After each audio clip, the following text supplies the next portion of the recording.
training here in round number 2 at the Star, and Anthony Mundine goes to work. Big shot from Mundine. Mundine's pushing him back, looking for the KO.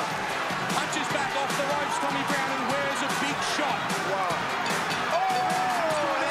And Browne hits the deck hard. He's in trouble. Jeff Horn, we want you, baby. We want you. I don't know if you can handle this. It's too much, baby. I think Australian boxing public and the whole of Australia would love that domestic fight showdown. Pick a fight call for after me, you know, and I think we all want that, man. Let's get it done. Denny Green, I'll whip Denny Green now. I'll whip Jeff Horn. Let's do it. Anthony Mundine there. They say age is just a number. So did this result make that saying all the more relevant, given Anthony Mundine is trying to eye off a fight with a younger, perhaps more skillful opponent in Jeff Horn. Joining me now to pick through all of this and much more is boxing expert Paul Upham. Paul, thanks very much for your time. Great to be here, Luke. Fantastic to have you along, considering that many thought, and you yesterday were basically saying that this was going to be a huge test for Anthony Mundine. What did you make of the fight, what you saw last night? Look, it was just amazing. Like, we love our sport here at Fox Sports, and, you know, the reason we watch is for entertainment, but also to see these amazing, memorable, impossible, improbable wins, because even Mundine's supporters were hoping that, you know, he would box nicely and have a good win on points. I don't think anybody saw him winning by knockout. Tommy Browne has been a credible professional fighter, 35 wins. Wasn't a world champion, granted, but he's still a very good fighter, was being active, and not just how Mundine won, it's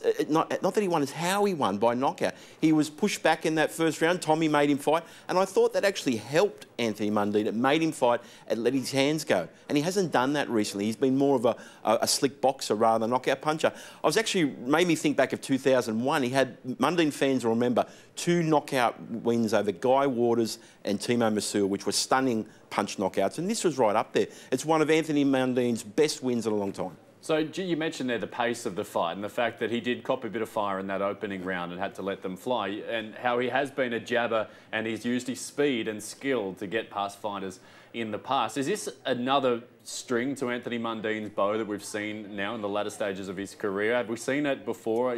Can you remember in other parts of his career? Yeah, certainly early, and he threw more punches, and over a period of time he morphed into a boxer, a slick boxer, and there's nothing wrong with that. He wants to defend himself and outbox guys over distance, but he does have that knockout power. Recently in years he's been fighting down at junior middleweight, and I think draining himself, he lost that power, that energy to be a knockout puncher. At middleweight he's got a little bit more, and being forced to fight against Browne, like, that was a stunning left hook right on the bell the second round to finish it off. It couldn't have been more eye-catching and impressive, and that'll go around the world. In terms of his fitness, a lot was made in the build-up to this, that he's fit now. He doesn't have any more injuries that he's dealing with, and a lot of people were saying, well, is it all just talk? Did that show you last night that he is injury-free, he's moving, he's got power? What I noticed was that the evasive skills are still there. He was able to make Tommy Browne miss. Even in that first round, he gets the chin out of the way and then comes back and counters. And that's a sign that he has got the movement, he's got the awareness to be able to do that. So, look, he looked good for 42. Let's put that into context. He hadn't fought for a year. Move that good at 42. It was one of the most impressive performances that I can think of a 42-year-old fighter. And we talked about it. I was really concerned yesterday that he was going to lose badly, because I thought he was past him. We hadn't seen him since that loss to Danny Green, the close disputed points loss that he had. But I couldn't think of a more impressive way for Anthony Mundine to win last night. So a lot of Australian sports fans, just so we're clear, they've been sceptical of Anthony Mundine, his prowess over the years, some of his choices of opponents over the years. But for you, someone who knows the fight game like few other people in this country, this was an extremely credible result that actually told us something about Anthony. It was a credible opponent, Tommy Browne. It was an impressive win to win by knockout, because he hasn't done that in a long time. And look, all this controversy about Anthony Mundine, it's clouded the success he has had. He has been a good boxer. He has won some credible world titles and had some credible fights. The night he beat Danny Green, he was the King of Australia. The night he beat the American Antoine Eccles for his first world title, they were legitimate wins. But all this other controversy, people don't like him for things he says and does outside of the ring. It's sort of casted dispersions on his actual achievements. He's had 48 career wins. That's impressive in any terms. This story only heads in one direction from here, and he took it there straight after the fight and straight in the direction of Jeff Horn. Is there any chance of happening? Yes, but not now. Jeff Horn's going to fight Terence Crawford, the undefeated American, in Las Vegas in America. The American promoter, Bob Arum, the Hall of Fame promoter, is making that fight. That fight, from what I've been told, is going to happen. Jeff Horn, win or lose against Crawford, if he wanted to fight Anthony Mundine, you know, Horn's going to feel that he's going to tear Mundine apart. He's going to have to move up in weight because he's down 2 weight classes at welterweight. He's going to have to move up middleweight because Anthony's not going to want to move down in weight at this age. Look, I think he showed last night. People are going to say, OK, let's see it. Let's see Horn Mundine. But it's not going to happen now. What I think Anthony Mundine should do, he wants this big fight in America. Saul Alvarez, the Canelo, the Mexican, is the superstar of middleweight boxing. He's the Mexican great. Anthony Mundine, Anthony, if you're listening, what you've got to do is get on the plane tomorrow, fly to Los Angeles, go and see his promoter, Oscar De La Hoya. Oscar's easy to find. He's in the Golden Boy building. It's a high-rise in Los Angeles, and make the fight. And the key that Anthony's got, not just this knockout win, the credible former world champion status, the 48 career wins, but in 2011, Anthony Mundine beat Rigoberto Alvarez, Saul Alvarez's older brother. And anybody who watched Alvarez on documentaries last year for 24/7 for the fight with Golovkin knows that Saul Alvarez said, the reason I fight is my older brother, Rigoberto Alvarez. When you're promoting a fight, you need a story. The story for Golden Boy, for Oscar De La Hoya, is revenge of the brother. So Saul Alvarez is going to fight Mundine to avenge the loss against his brother. It's perfect. Like, Alvarez is going to need at some stage what they see as an easier fight, an easy payday.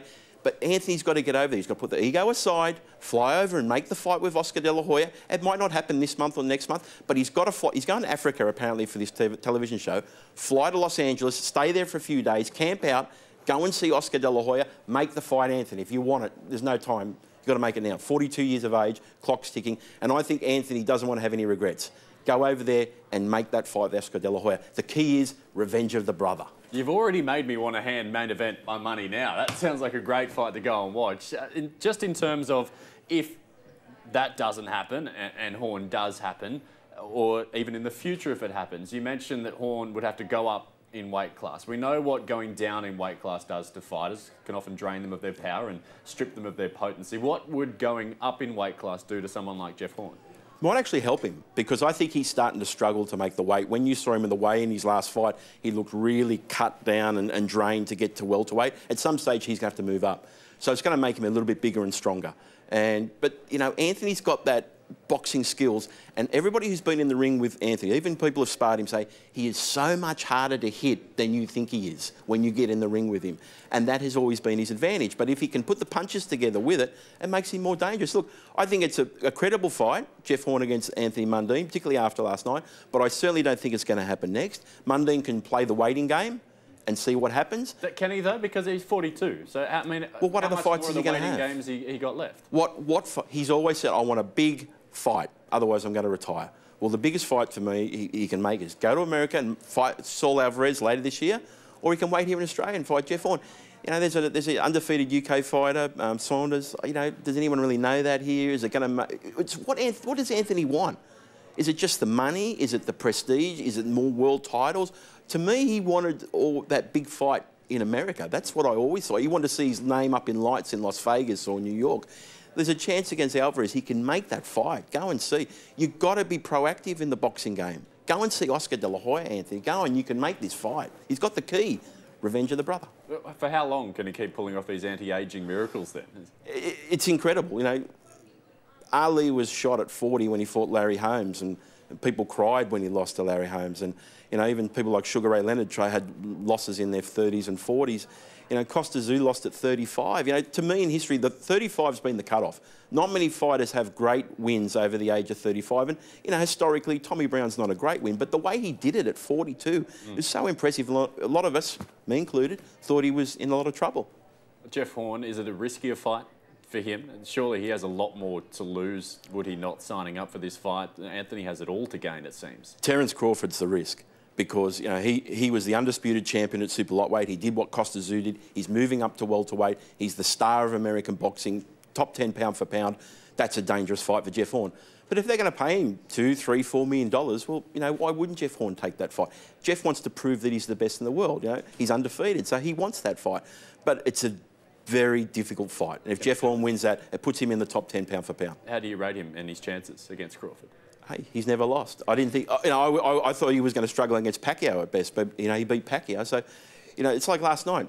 No matter what you think's going to happen in the boxing ring, anything's possible, and that's why we watch. You're exactly right. I mean, we didn't think he was going to beat Manny Pacquiao either. So. No, we didn't. Anything's possible. The hardest thing in boxing is to make the fight. In terms of Tommy Browne as well, just quickly on him, what does the future hold for him? Tommy's going to feel after that first round that he was in control and he could win the fight. And probably trying to be so aggressive at the end of the round, he got caught right on the bell and got knocked out. You know, after what happened to his brother, that tragic loss with Davey, you know, he's probably going to want to reassess at the age of 34. Does he want to continue? And each fighter's got to ask, why am I fighting? Is it just for the money? Is it prestige? Is it some sort of achievement? But, you know, Tommy's a good guy. I like Tommy. And, you know, it was disappointing for him to lose like that. You know, he's got to make his decisions on what he's got to do for the future. But, you know, he's a good Australian pro fighter. Paul Upham, always enjoy talking boxing with you here on Fox Sports News 500. Thanks for your time. Thanks, Luke. We'll speak again soon. There you go. Make the fight in America, Anthony. Pretty clear message from Paul Upham this morning here on Sports Nation. All right.